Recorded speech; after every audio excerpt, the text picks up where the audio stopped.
পাটকেলঘাটার সাইদ চৌধুরী আলাদিনের চেরাগ, নৈপথ্য ব্যাংক জালিয়াতি ও ক্ষমতার দাপট। নিজস্ব প্রতিবেদক।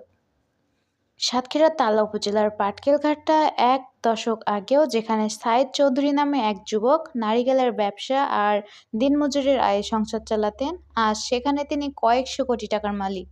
সাধারণ এক ব্যবসায়ী থেকে রড সিমেন্টের বড় ডিলার এবং প্রভাবশালী কোটিপতি হওয়ার এই উল্কার গতির নৈপথ্য উঠে এসেছে ভয়াবহ ব্যাংক জালিয়াতি, ভুয়া নথিপত্র আর অর্থ আত্মসাতের এক অন্ধকার অধ্যায়।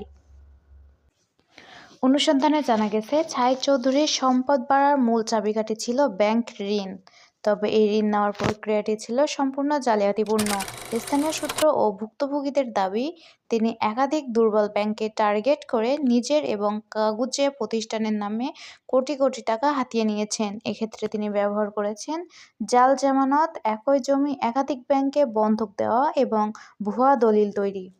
কাগজে ব্যবসা তৈরির, অস্তিত্বহীন প্রতিষ্ঠানের নামে এলসি খোলা ও ব্যবসায়িক ঋণ গ্রহণ। রাজনৈতিক প্রভাব, বিগত স্বৈরাচারী শাসনামলের প্রভাবশালী মহলের নাম ভাঙিয়ে ব্যাংক কর্মকর্তাদের উপর চাপ সৃষ্টি।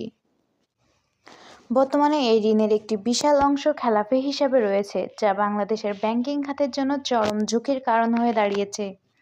অভিযোগ রয়েছে, ছাই চৌধুরী শুধু ব্যাংক ঠকিয়েই ক্ষান্ত হননি, বরং জাল কাগজপত্র তৈরি করে সরকারি খাস জমি ও সাধারণ মানুষের পৈতৃক সম্পত্তি দখলের এক রাজত্ব কায়েম করেছেন।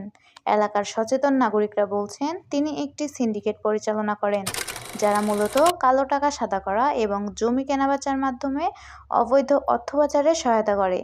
ক্ষমতার দাপটে তিনি এতদিন সাধারণ মানুষ টু শব্দ করতে না পারলেও এখন তারা ফুঁসে উঠেছেন। সাইদ চৌধুরীর বিরুদ্ধে কেবল আর্থিক অনিয়মই নয়, বরং পরকীয়া ও একাধিক অনৈতিক কর্মকাণ্ডের অভিযোগও জড়ালো। তারা এসব ব্যক্তিগত বিতর্কের জোরে স্থানীয়ভাবে কয়েকবার সালিশ বৈঠক হলেও অর্থের জোরে তিনি বারবার পার পেয়ে গেছেন বলে দাবি গ্রামবাসীর। এসব ঘটনায় এলাকার চরম সামাজিক অস্থিরতা বিরাজ করছে।